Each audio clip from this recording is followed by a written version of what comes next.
What's up, Destiny 2 fans? Today I have another build for you. It is the Void Hunter, my favorite build. It is a great run and gun type of build. If you've got grenades, you've got the smoke bombs, it's going to be super fun to play this build, as well as it does a ton of damage.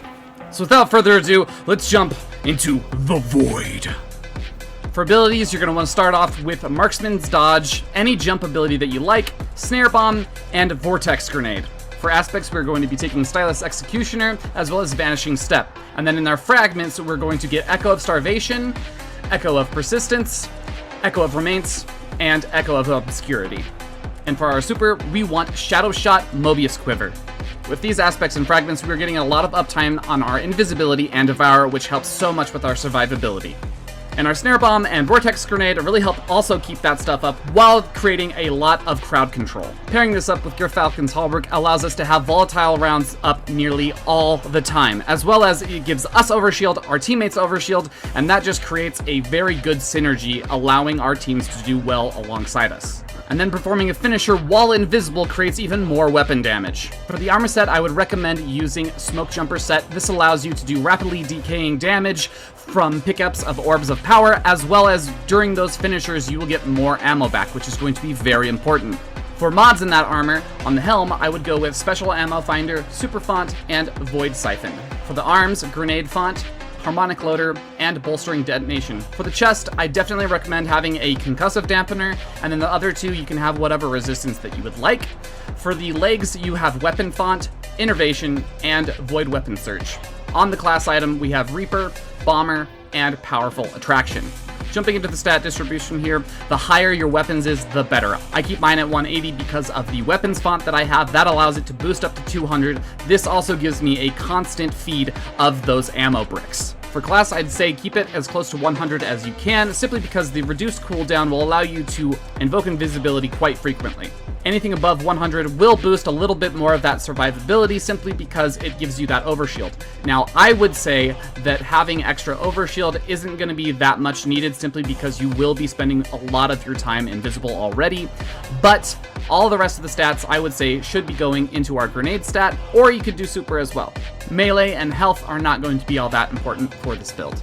In my first weapon slot, I have Mint Retrograde just because the damage output is really amazing, and it's going to be very easy to get off our bait and switch. As for my second weapon, I've chosen Choir of One with Destabilizing Rounds, and the reason that I've chosen to do two special weapons is simply because I have such a high weapon stat that I don't really need to worry about any ammo at all whatsoever. Sometimes it does get low, but then you just go in and you start finishing off a lot of different enemies, and it's going to be really easy from there. This weapon does have high ammo consumption if you're shooting it from the hip, so I only usually shoot from the hip with this weapon if it's a dire situation, or a very large enemy that I'm going to be spending ammo on anyways. Now, if your weapon stat isn't as high, or if you are running out of ammo, here's another suggestion for you.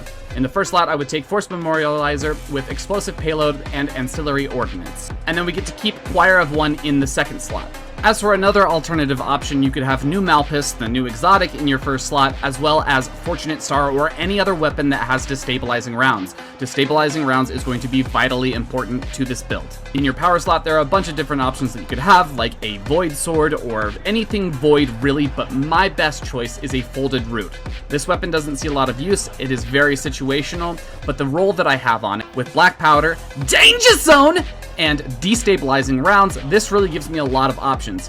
It is usually the weapon that I use when I get into a lot of trouble. I'm very surrounded, and I can just take it out, fire it at my feet, and it's a done deal. As well as it's a quick fire and forget, because every single time we use dodge, it automatically reloads all of our weapons with this build because of Marksman's Dodge. This creates an ease of use of having Choir of One out already, you fire off your rocket, and then you have bait and switch ready to go for your Mint Retrograde. For our seasonal artifact, I've picked up Anti-Barrier Scout and Pulse for our Mint Retrograde, which will also work with the Force Memorializer, and then I go ahead and I pick Overload Rapid Fire simply because it's so good with the Choir of One. Then I jump over and I grab Tightly Woven as well as Rapid Precision Rifling, then Refresh Threads, Reciprocal Draw, and Elemental Benevolence. For for the last 2 columns, I pick up Elemental Daze and Elemental Coalescence, as well as Elemental Overdrive and Shield Crush.